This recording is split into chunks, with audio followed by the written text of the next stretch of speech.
A continuación, vamos a darle paso al doctor Juan Orestes Ramírez Cabrera, médico ginecostetra del Hospital Nacional Docente San Bartolomé, con el tema estados hipertensivos del embarazo, preeclampsia y eclampsia.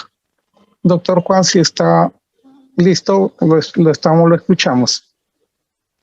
Buenas noches, buenas tardes a todos los presentes. El agradecimiento para el comité organizador. Vamos a avanzar con la exposición para cumplir con los tiempos. El tema que me han encargado es estados hipertensivos del embarazo. Repasemos algunas definiciones de este grupo de patologías que se asocian con cuadros de hipertensión en una gestante.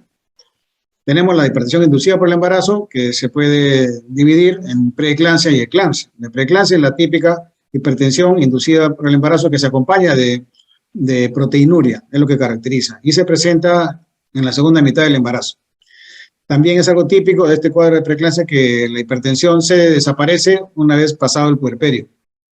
También tenemos la otra patología, que es la eclampsia, que es la forma más severa de esta preeclampsia primera, en donde ya las presiones logran tener rangos muy elevados, pero además de la hipertensión y de la proteinuria, tenemos un cuadro ya de convulsiones y o coma, ¿no? Inclusive puede haber ya daño neurológico en la paciente y es una patología ya que puede provocar mortalidad. También tenemos dentro de los estados hipertensivos a la hipertensión crónica, que puede ser esencial o secundaria. En ambos casos, esta hipertensión se va a presentar tempranamente antes de las 20 semanas. Cuando hacemos un control temprano, vamos a detectar a estas pacientes.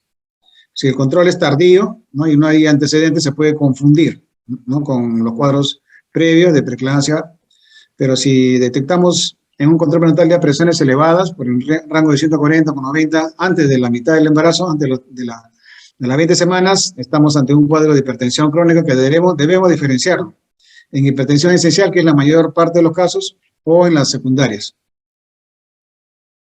Estos cuadros generalmente son mujeres ya mayores de 30 años, multíparas, ¿no? Con antecedentes de hipertensión en la familia, son los datos que nos orientan al diagnóstico clínico. También tenemos la hipertensión crónica, ya más la preeclampsia sobreagregada, que puede ser la hipertensión crónica esencial o la crónica de causa conocida, más la preeclampsia, ¿no? Se suman dos cuadros patológicos que dan ambos hipertensión en una misma paciente. Y tenemos la hipertensión transitoria o hipertensión gestacional sin proteinuria, la diferencia de la preeclampsia que tenía proteinuria, en este caso es una hipertensión que se asocia al embarazo, pasada también las 20 semanas, pero generalmente no tiene mayor repercusión materna, ¿no? Y puede ser fugaz, puede ser tardía, inclusive se puede presentar en la etapa del puerperio. Lo que caracteriza es que no podemos demostrar la presencia de proteinuria en estas pacientes. Esas son las principales clasificaciones de lo que es el estado hipertensivo. ¿Cuáles son los objetivos para el manejo? Porque el manejo va a ser muy similar para estas pacientes hipertensas. Tenemos que rápidamente determinar la severidad. Estamos ante un cuadro leve a un cuadro severo, ¿no? Tenemos que determinarlo rápidamente, clínicamente, apenas estamos en contacto con una paciente hipertensa. Tenemos que hacer el diagnóstico diferencial de los diferentes tipos que hemos estado viendo. Debemos precisar ya si hay daños, ¿no? En cuanto al organismo en la mamá o en el feto. Daños en órgano blanco en la mamá, encéfalo, corazón, riñones, o en la placenta y las consecuencias que se pueden presentar ya en el desarrollo del feto. Entonces tenemos que evaluar complicaciones maternas, fetales o de ambos. Además, otro de los objetivos va a ser estimar la duración de la hipertensión, desde cuándo tiene esta hipertensión, ¿no? Y si es posible, cuál es el origen. Si es una preeclampsia, si es una hipertensión crónica, tenemos que tratar de dilucidar. En este cuadro vemos la comparación, ¿no? De estos cuatro cuadros: hipertensión crónica, preeclampsia, hipertensión más preeclampsia o la hipertensión transitoria que no tiene proteinuria. Acá estamos viendo, por ejemplo, que en cuanto a las preeclampsia o la hipertensión transitoria, la preeclampsia típicamente se presenta en primerizas, en cambio la transitoria en multíparas. La preeclampsia en pasado las 20 semanas y la transitoria generalmente ya es al final del embarazo. Antecedentes familiares en preeclampsia puede haber, y en hipertensión transitoria generalmente hay antecedentes familiares de hipertensión. Igualmente los cuadros de hipertensión crónica o cuando hay preeclampsia sobreagregada. ¿Cuáles son los factores de riesgo que se pueden presentar para el desarrollo de la preeclampsia? Todos estos datos debemos recogerlos en la historia clínica cuando hacemos una anamnesis y la evaluación inicial de una paciente. El nulípara está entre los grupos de riesgo por la edad, si es una paciente adolescente, menos de 19 años, añosa, más de 40 años, es una paciente obesa, tiene antecedente de preeclampsia ella misma o en la familia, estamos ante un embarazo múltiple con hipertensión, antecedente de preeclampsia previa, como le decía, hipertensión crónica, enfermedad renal, síndrome antifosfolipídico, diabetes, MOLA, etcétera. Los tres que están marcados en amarillo son los tres que generalmente se asocian con mayor intensidad como factor de riesgo a tener en cuenta. El hecho de que la paciente haya tenido antecedente de preeclampsia ella misma, que tenga una enfermedad renal crónica o que sea portadora del síndrome antifosfolipídico. Estos tres factores son sumamente importantes para tener en cuenta porque probablemente la preeclampsia se va a desarrollar o se va a desencadenar, ¿no?, con mayor intensidad. ¿Cuáles van a ser los riesgos en la mamá que tiene preeclampsia? Riesgos maternos, desprendimiento de placenta, que se asocian al 25% de los casos a preeclampsia, ¿no? El 25% de las DPP es porque hay una preeclampsia detrás. Puede haber insuficiencia cardíaca, edema agudo de pulmón, insuficiencia renal, daño hepatocelular, el síndrome de Hell, los hematomas subcapsulares o la rotura hepática. Problema de coagulación intravascular diseminada, accidente vascular encefálico, eclampsia, inclusive puede haber muerte. Todas estas patologías se asocian a las pacientes con preeclampsia que inicia tempranamente, preeclampsia severa, preeclampsia que no es controlada, que no es advertida, que no es manejada a tiempo, ¿no? Y estas pacientes, cuando no tienen un buen control prenatal y no se le detecta a tiempo, la preeclampsia puede provocar todas estas complicaciones. Los riesgos fetales, el principal va a ser la prematuridad. Una preeclampsia que ocurre en un embarazo antes de tiempo y que obliga al nacimiento o que desencadena el nacimiento antes de tiempo, nos va a dar un feto, un parto prematuro, un recién nacido prematuro. También puede provocar retraso en el crecimiento intrauterino, muerte fetal, óbitos fetales o muertes al inicio en la etapa neonatal.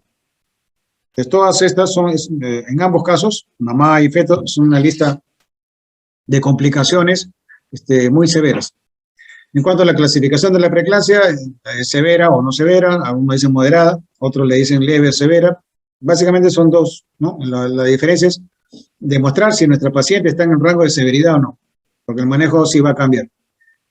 La paciente con preeclampsia severa es la que tiene mayor o igual a 160 en sistólica, mayor o igual a 110 en diastólica, diuresis menor de 500, oliguria, edema puede haber, no necesariamente va a estar presente, pero sí puede haber, y cuando hay puede ser hasta anasarca, con edema agudo de pulmón. Hay irritabilidad neurológica, síntomas premonitorios, dolor de cabeza, epigastralgia, tinnitus, hiperreflexia. Puede haber compromiso de trombocitopenia, disminución de las plaquetas, hemólisis o compromiso hepático. Estas señales nos dicen, nos hablan de la severidad del cuadro. ¿Podemos predecir a una paciente que está en riesgo de sufrir preeclampsia? Sí. Se puede detectar las pacientes que están en riesgo de desarrollar en el futuro preeclampsia. Entonces debemos detectarlas y manejarlas correctamente, ¿no? Hacer un manejo ya de un enfoque de riesgo.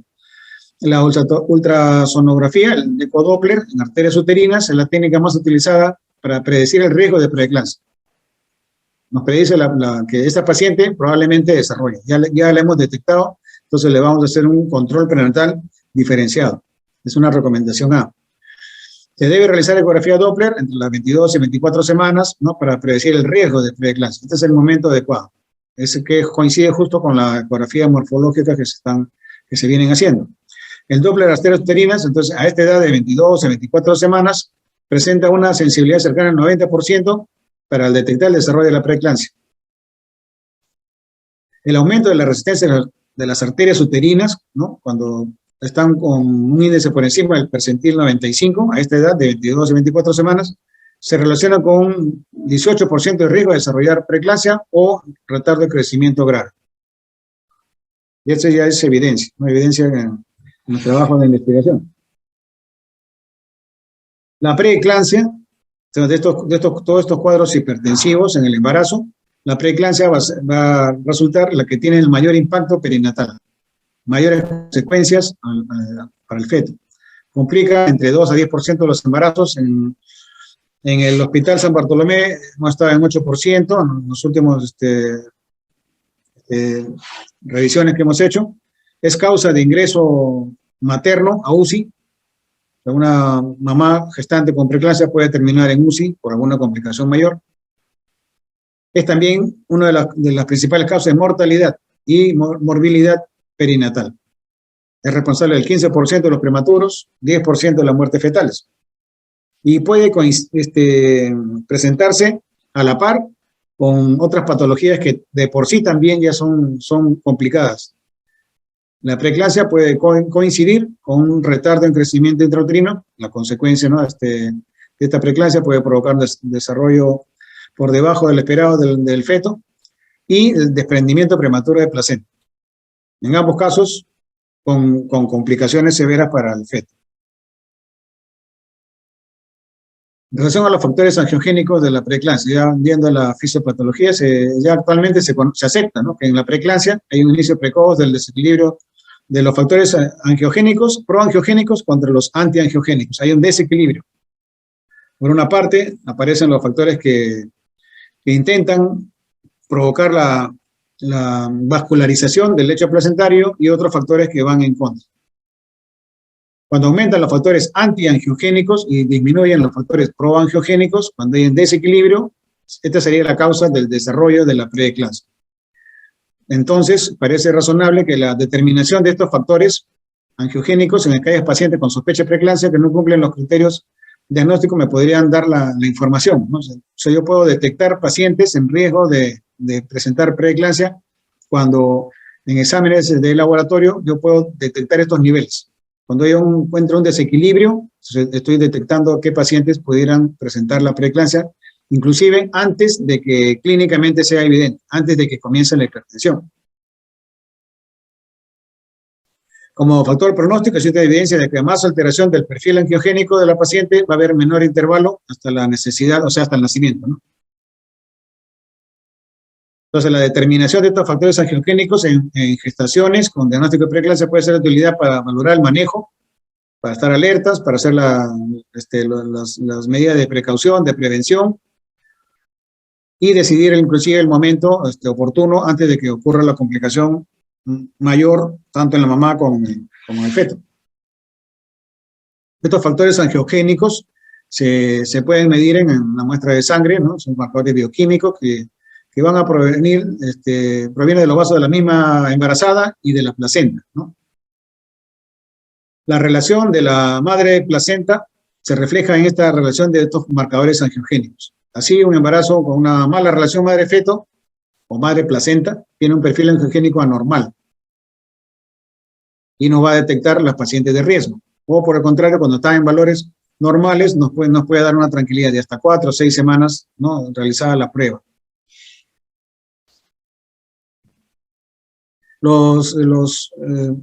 Estos marcadores más conocidos son el primero, el soluble film-like tirosinquinasa y el factor de desarrollo de la placenta.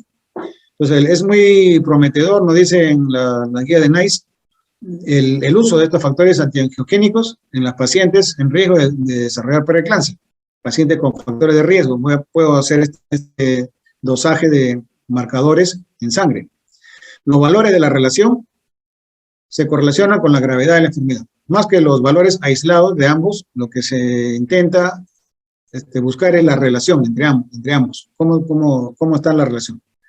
Y así ven, por ejemplo, cuando la relación es mayor de 85, ¿no?, se puede detectar preeclampsia de inicio temprano. Y la preeclampsia de inicio tardío, cuando ellos hablan de más de 34 semanas, se detecta cuando el valor de la relación en ambos es de mayor de 110.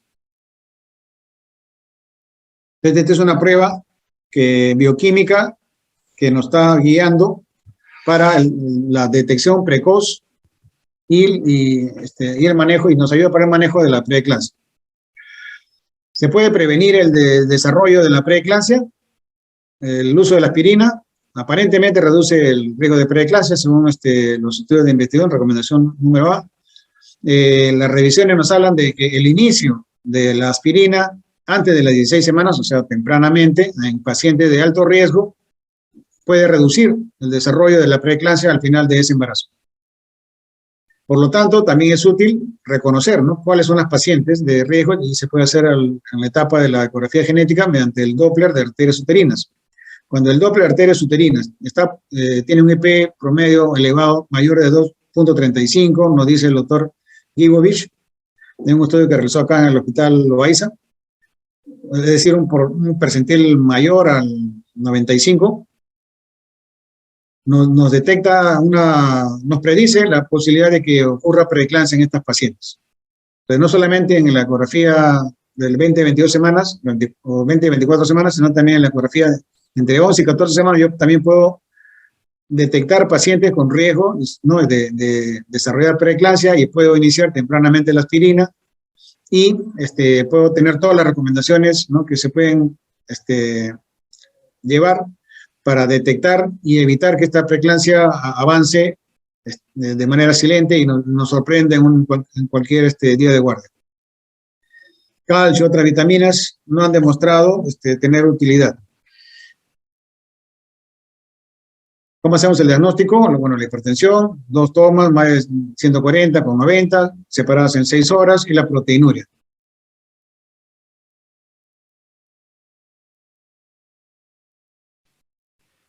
La valoración clínica de la paciente con preeclampsia. La anamnesis, ¿no? En la anamnesis tenemos que aclarar si hay antecedentes familiares de hipertensión, si ha tenido la misma paciente cuadro de preeclampsia antes, en los embarazos anteriores. ¿Cómo terminaron esos embarazos? ¿Le indujeron el parto? ¿Se presentó tempranamente el parto? ¿Fue cesárea? ¿Cuánto pesó su recién nacido? ¿Ha tenido RCI-1 en el embarazo anterior? Si tenemos pruebas de que esta hipertensión se presentó antes de las 20 semanas o no, tiene factores, síntomas premonitorios esta paciente. Todos estos datos los recogemos en la anamnesis, ¿no?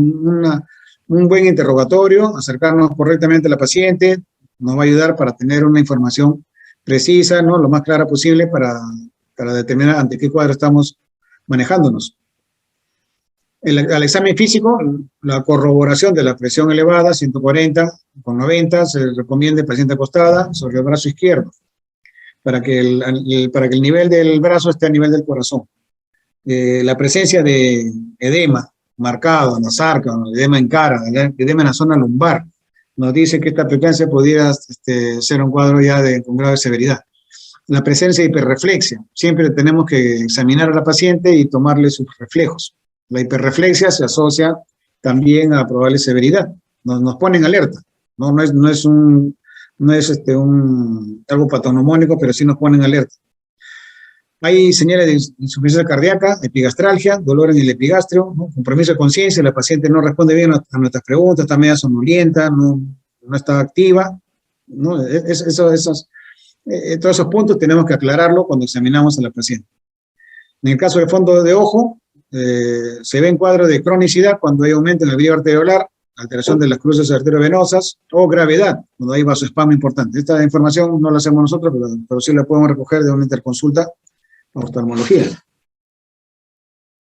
¿Qué exámenes vamos a pedir en una paciente con preeclampsia? Hematocrito, que generalmente demuestra hemoconcentración, plaquetas, por la posibilidad de que se esté instalando un síndrome de Gel, donde hay plaquetopenia y alteraciones de los glóbulos rojos por daño endotelial. El ácido úrico más de 5 nos confirma la preeclampsia y nos dice el pronóstico de esta preeclampsia. La proteinuria, confirmamos la proteinuria cualitativa o cuantitativa. Podemos hacer también el índice de creatinina, proteinuria. Depuración de creatinina, que nos ayuda para ver la función renal, y es más útil que el dosaje de creatinina urea en sangre, si es que no podemos hacer la depuración. A veces la depuración nos lleva a juntar la orina de todo un día, a veces no nos da tiempo para tener el resultado. El electrocardiograma nos puede dar la presencia de hipertrofia ventricular, indica hipertensión previa al embarazo. Ahí estamos detectando hipertensas crónicas. y las enzimas hepáticas, ¿no? TGO, TGP, deshidrogenasa láctica, también por la posibilidad de que se esté desarrollando un cuadro de GEL. ¿Cómo establecemos el bienestar del feto? Mediante la prueba de bienestar fetal. Utilizamos, en primer lugar, la elaboración de los movimientos fetales, ¿no? Preguntamos cómo va a estar el movimiento, se mueve o no se mueve correctamente, la intensidad del movimiento, la frecuencia o ausencia de los movimientos, desde cuándo no lo siente al feto. Monitoreos electrónicos, el test estresante, o estresante si fuera el caso, un perfil biofísico y la velocidad Doppler. La velocidad del Doppler nos puede detectar alteraciones en la arteria umbilical fetal, es la que mejor evalúa el bienestar del feto. En ese caso, en la arteria umbilical podemos encontrar disminución o ausencia de la onda en diástole. ¿Qué tratamiento va a ser el más oportuno en caso de preeclampsia? Todos conocemos que la preeclampsia termina cuando termina el embarazo, cuando sale la placenta del lecho materno.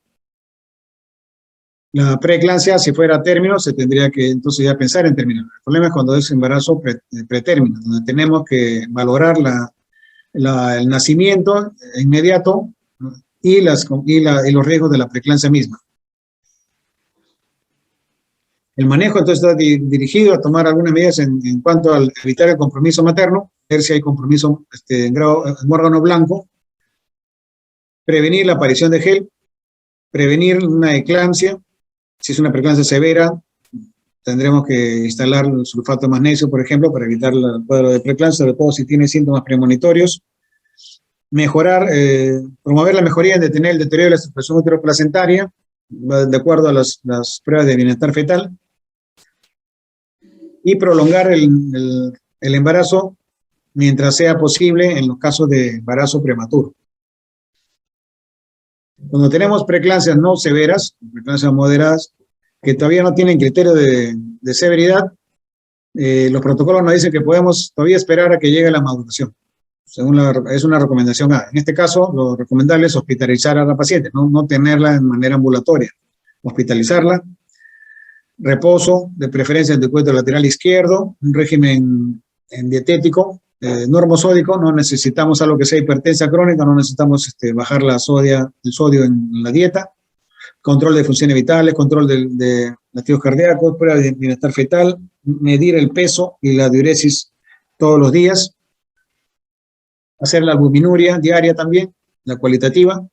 El uso de los antihipertensivos, en algunos casos se puede utilizar la metildopa si es que la paciente fuera hipertensa crónica. Y la idea es mantener las presiones, la diastólica, que está en el rango entre 90 y 100. ¿Qué criterio vamos a tener para interrumpir el embarazo?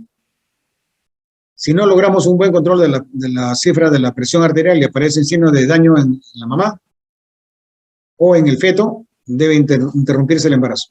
Y la interrupción no necesariamente va a ser cesárea, va a depender de las condiciones, del índice de shock, de las contracciones espontáneas que pueda tener, etcétera. Se puede intentar un parto inducido o, si por el contrario no hay condiciones para una inducción, se pudiera terminar en cesárea.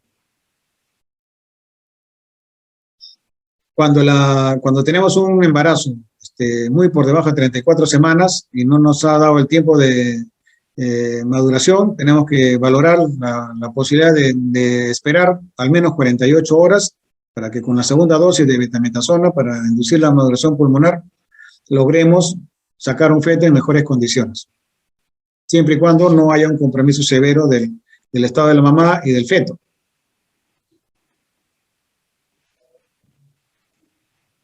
Para el manejo de la preeclampsia severa, de igual modo, si es menor de 34 semanas, se tiene que valorar el compromiso materno, fetal, para ver si es que se necesita terminar el embarazo. Si se presenta pasadas las 34 semanas, se debe de interrumpir el embarazo de inmediato, ¿no? Pero antes de las 34 semanas, por la maduración, uno tiene que valorar si me da el tiempo, si el cuadro me da tiempo a esperar las 12, 24, 36 o hasta 48 horas en busca de la maduración pulmonar. Se debe realizar la profilaxis con sulfato de magnesio a todas las pacientes con preeclampsia severa para evitar el riesgo de eclampsia. El sulfato de magnesio ya está demostrado que es el medicamento ideal tanto para la prevención como para el manejo de las convulsiones por eclampsia. Recomendación A. En algunos casos se realiza el manejo expectante, es decir, que a pesar de que tiene preeclampsia severa, se logra prolongar el embarazo, tratando de disminuir la morbilidad natal en embarazos pretérminos, ¿no? Tratando de ganar semanas para acercar al feto a las 34 semanas, que sería la meta para interrumpir el embarazo. Como les decía, el sulfato de magnesio ya se demostró que reduce el riesgo de desarrollar eclampsia y además reduce el riesgo de que se presente desprendimiento prematuro de placenta. En el caso de la preeclampsia severa, también hospitalización, tiene que ser un ambiente tranquilo, sin ruido, sin luz, reposo absoluto, la dieta normosódica, iniciar el sulfato, que inicia 4 gramos endovenosos, de 1 a 2 gramos por hora, en dosis de mantenimiento. Siempre tiene que utilizarse una sonda Foley para medir la diuresis. Mientras la paciente estamos ganando días y estamos dando los corticoides, betametasona, 12 miligramos por día por 2 días, ¿no? Por 48 horas. De ser necesario, se utilizarán drogas hipotensoras por vía parenteral o antihipertensivos orales, ¿no? Y la meta es que la presión no supere el rango de 160 con 110. No necesitamos que llegue a valores normales de presión, de menos de 130, 80 para abajo. Simplemente que no rompa esta marca de 160 con 110. La diuresis me va a asegurar la eliminación del sulfato de magnesio. Idealmente yo podría tener valoraciones del magnesio sérico para evitar entrar a dosis de toxicidad. Pero si no tengo laboratorio para dosar el magnesio sérico, yo tengo que hacer un monitoreo clínico en donde voy a evaluar los reflejos maternos, la diuresis y la frecuencia respiratoria. Porque una de las complicaciones del uso del sulfato de magnesio es el paro respiratorio.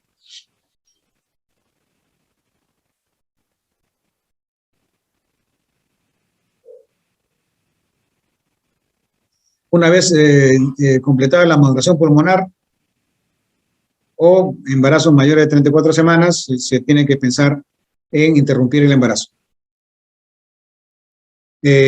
¿Cuáles son las excepciones que me obligan a interrumpir el embarazo aunque yo no haya hecho la maduración pulmonar? O sea, casi de manera inmediata, apenas entró la paciente, el cuadro de eclampsia, síndrome de Gel, cuando hay compromiso sistémico materno o fetal, sufrimiento fetal, cuando hay DPP, u otras patologías de fondo previas, por ejemplo un lupus o una insuficiencia renal.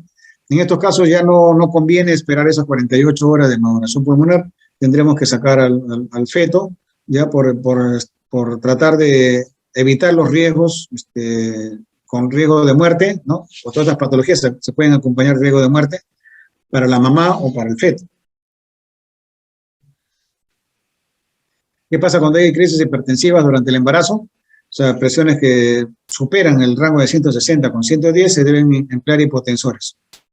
En algunos casos ya de manera parenteral. La betalol sería el endovenoso, sería un fármaco de elección, la recomendación tipo A. Algunos otros antihipertensivos se pueden utilizar también por vía oral, recomendación número C, recomendación C. El objetivo de los tratamientos igualmente es que las presiones disminuyan, pero aún aunque permanezca dentro del rango de hipertensión, ¿no? Tratamos de que no pase la barrera de 160 con 110. No tenemos que bajar la presión a niveles normales. Eso va a provocar disminución ya en el flujo útero placentario y problemas de hipoxia en el feto.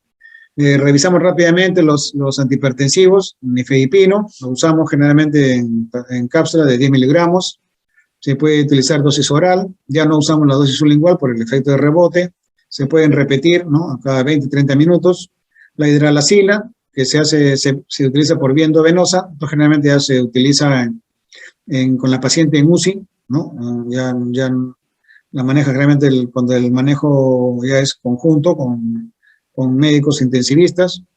Igualmente el nitroprusiato de sodio también se utiliza ya con paciente en UCI por el monitoreo estricto que debe haber, por los rangos mínimos que al cambiar el goteo con rango muy corto podemos provocar colapso en la paciente. El metildopa es otro antihipertensivo que es el más usado ya de manera ambulatoria inclusive, ¿no? El Aldomet, el metildopa. Las dosis son muy variables, desde 250 cada 12 hasta 500 cada 6 horas. Efectos colaterales del metildopa, somnolencia, aunque en algunos casos puede ayudarnos porque contribuye al reposo que se recomienda en estos pacientes.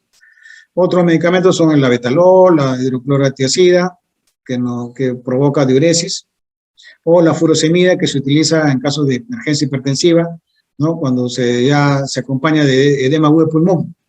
En estos casos, ahí es el uso es endovenoso, pero tiene que ser ya prácticamente casi en simultáneo con el nacimiento del feto. ¿Qué antihipertensivos se deben evitar? Es decir, que no se usan en el embarazo. La enzima convertidora, inhibidores de la enzima convertidora, captopril, enalapril, etc. Y de la angiotensina 2, debido a que se asocian a defectos teratogénicos y daño renal. Y también el atenolol. Estos antihipertensivos nunca debemos utilizarlos en pacientes. Si son pacientes hipertensas, crónicas, que se embarazan y nos dicen que han estado utilizando, entonces rápidamente tenemos que cambiarles el antihipertensivo, generalmente el metildopa. Si tenemos ya una paciente con convulsiones, como le decía, ya el manejo va a ser con el sulfato de magnesio como droga de elección, por encima del diazepam o de otro anticonvulsivante, el sulfato de magnesio.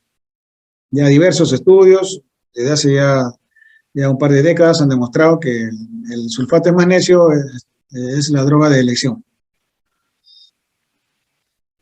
Las convulsiones eclánticas no pueden distinguirse a veces de un cuadro de epilepsia, pero toda convulsión en una paciente gestante tiene que manejarse como si fuera una eclampsia hasta que no se demuestre lo contrario.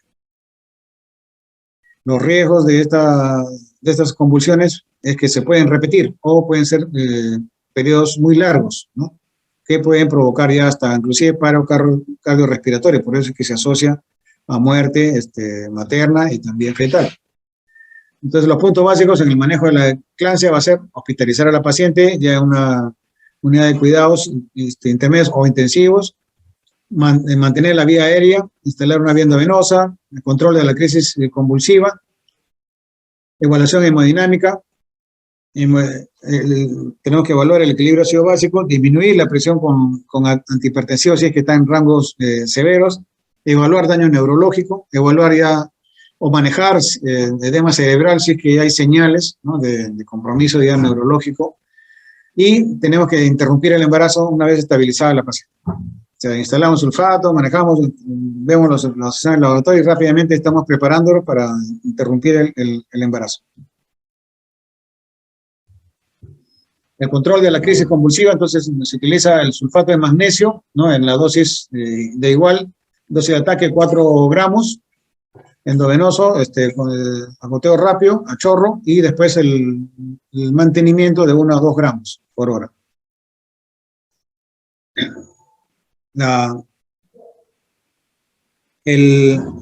Cuando usamos el sulfato de magnesio, como le decía, tenemos que vigilar el reflejo, el reflejo de lo patelar, el ritmo respiratorio, y la diuresis. La diuresis tiene que asegurarnos, una diuresis tiene que ser mayor a 30 mililitros por hora. El control es estricto, el monitoreo es permanente. La vigilancia de la paciente tenemos que hacerla nosotros mismos como médicos. No podemos dejar a la paciente en manos de personal no calificado para el manejo de estas complicaciones, ¿no? ¿Por qué? Porque si tenemos cuadro de toxicidad, tenemos que inmediatamente utilizar gluconato de calcio endovenoso en 3 minutos diluido para tratar de revertir el efecto de toxicidad del magnesio en esta paciente que estaba instalándose. Una paciente que no tiene una tiresis adecuada, se va a acumular el magnesio que hemos estado pasándolo y no lo va a eliminar. Y vamos a tener paciente con hiporreflexia y después, en poco tiempo, paciente con paro respiratorio. Tenemos que siempre, la paciente que ha convulsionado, necesitamos una evaluación neurológica para ver la posibilidad de edema cerebral. Tal vez necesitamos imágenes ya para ver lesiones, tomografía, resonancia magnética. En algunos casos punción lumbar para ver si hay hemorragia subaranoidea. El tratamiento del edema cerebral ya se utilizan diferentes drogas como la desametasona, por ejemplo, para ver ya el manejo ya del neurológico. La interrupción del embarazo en estos cuadros de convulsiones tendrá que ser una vez estabilizada la paciente. Lo ideal sería estabilizarlo, no entrar a operar en plena convulsión, porque esto nos va a complicar más la cirugía. La anestesia, algunos dicen anestesia general, otros dicen que se puede realizar bloqueo raquídeo o peridural, pero que es más rápido para poner. La ventaja de los bloqueos regionales es que disminuye la presión arterial y favorece el manejo del dolor posterior. Eso es lo que dicen los protocolos de anestesiología. ¿En qué momento se interrumpe el embarazo? En los otros cuadros de estados hipertensivos. En la hipertensión crónica podemos llegar hasta cuando no ha sido bien controlado, solamente hipertensión crónica sin preeclampsia, deberíamos llegar a las 36, 37 semanas. Hipertensión crónica bien manejada, todo controlado, puede terminar hasta las 38 semanas. Hipertensión crónica sin tratamiento farmacológico, sin necesidades de tratamiento farmacológico, puede terminarse hasta las 40 semanas. La hipertensión transitoria, que no hay proteinuria y no hay compromiso mayor, solamente hipertensión en rango por encima de lo normal, pero no llega a mayor compromiso, se puede terminar hasta las 40 semanas. El manejo del puerperio. En el puerperio también tenemos que seguir vigilando los cuadros de hipertensión, las complicaciones de la preeclampsia que también se pueden presentar en el puerperio. Tenemos que estar alertas. Antes de decidir el alta de la paciente, tenemos que tener una paciente ya estabilizada, ¿no?, con sus valores bioquímicos que hayan regresado a lo normal. Si la paciente todavía persistiera hipertensa, ya podemos utilizar los otros antihipertensivos que no se podían durante el embarazo. Ya puedo recurrir al nalapril, captopril, nifedipino, propanolol, diversos antihipertensivos, porque ya no tenemos el riesgo del efecto de estos medicamentos sobre el feto. Si la paciente persiste hipertensa pasado 3 meses después del ocurrido del parto, al nacimiento, ya entonces nos hace ver que se trata de una paciente hipertensa crónica. Algunos protocolos para el manejo del síndrome hipertensivo, si es menos de 20 semanas, hipertensión temprana, ¿no?, derivada a alto riesgo. Si es mayor de 20 semanas, hipertensa media, derivarla a urgencia. Acá estamos diferenciando la hipertensa crónica de la hipertensión probablemente preeclántica. Una paciente con rangos elevados de presión, se debe de valorar la hospitalización. Si se confirma que se trata de un cuadro de hipertensión gestacional, se hospitaliza, se confirma con proteinuria, dependerá si el cuadro es moderado o severo para interrumpir el embarazo o inmediatamente, si es que es a término, o esperar la modulación si es que fuera pretérmino. Y si se hospitaliza y se confirma que el cuadro fue transitorio, no se acompañaba de proteinuria y la presión se estabilizó, pudiera dársele de alta para continuar el embarazo.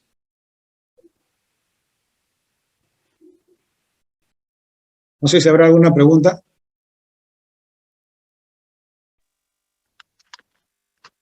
Por favor, si tuvieran alguna pregunta para el doctor entre todos los asistentes.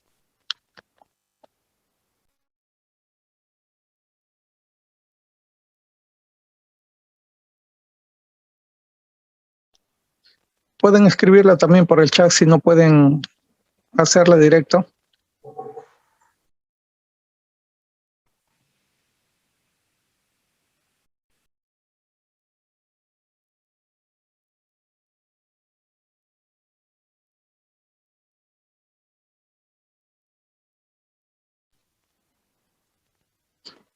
¿No hay preguntas?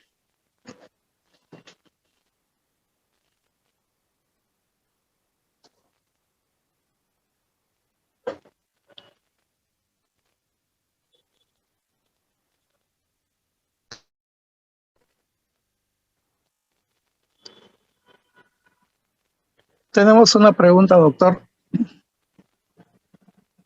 Dice si en el recién nacido el manejo postparto, ¿por cuánto tiempo se pueden usar antihipertensivos? En el posparto. Sí, postparto.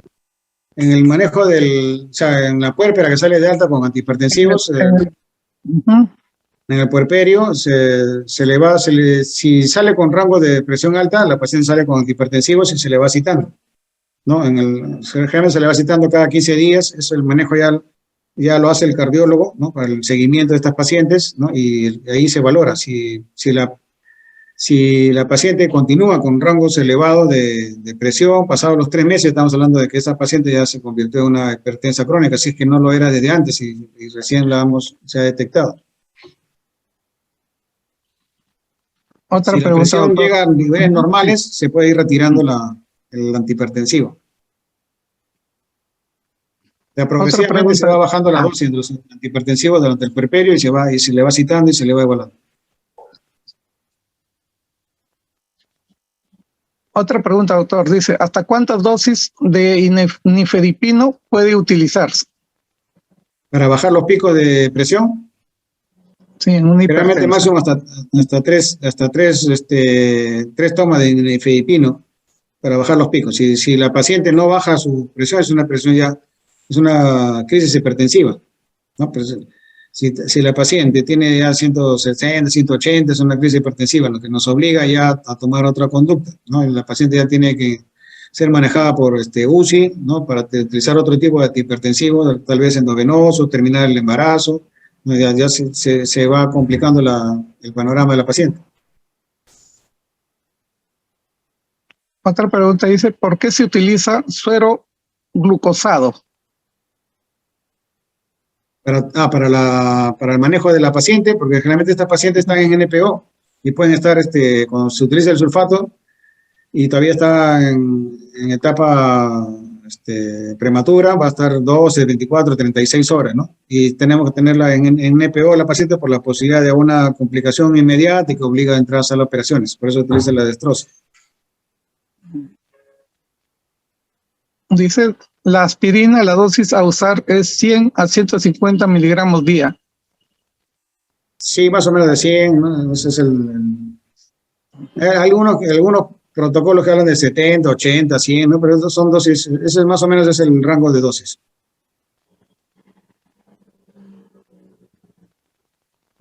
Dice, en caso de eclampsia, ¿con qué dosis de ataque se iniciaría y cuál sería la dosis de mantenimiento que la toxicidad se produciría?